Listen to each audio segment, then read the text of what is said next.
And Santa Clarita real estate, yeah, it's moving. So you can go to sellersonlyagent.com to get more information, but we're going to cover what's happening in the market right now, last 7 days.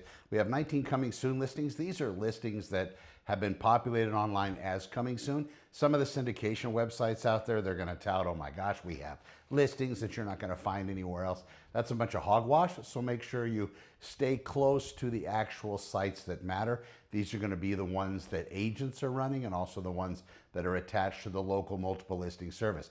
Now, of course, you're going to find other listings out there typically when you start driving around, but all these things are lead generation. They're all hooks. They want you to give up your personal and private information. That's the game. So protect yourselves out there. If you have that local agent you trust, I only represent sellers, but if you're looking for one of those agents, contact me, that's fine.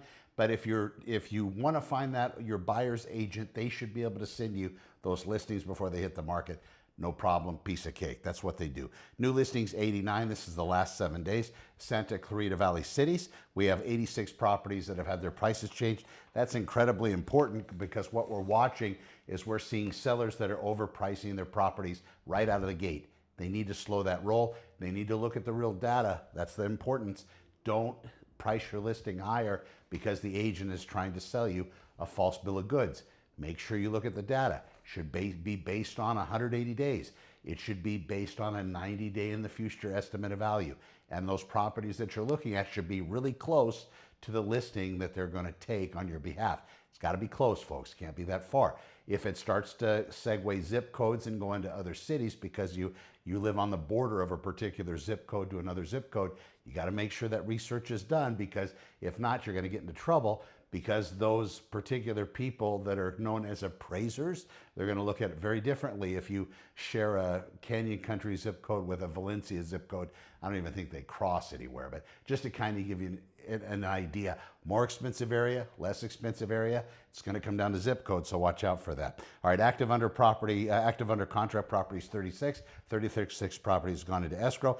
One that I want to talk about are the back on market properties, a little bit lower this week, but we watch this trend. Properties go on the market and then they fall out of escrow after they get into contract. So you have the property, put it on the market, you do all the back and forth negotiation, you find the right buyer, you accept the offer, then the buyer cancels for some reason.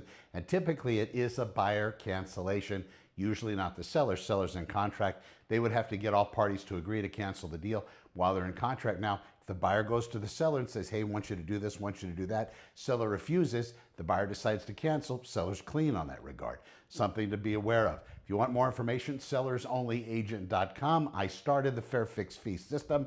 I'm Connor. We'll see you in the next one. Thanks for watching.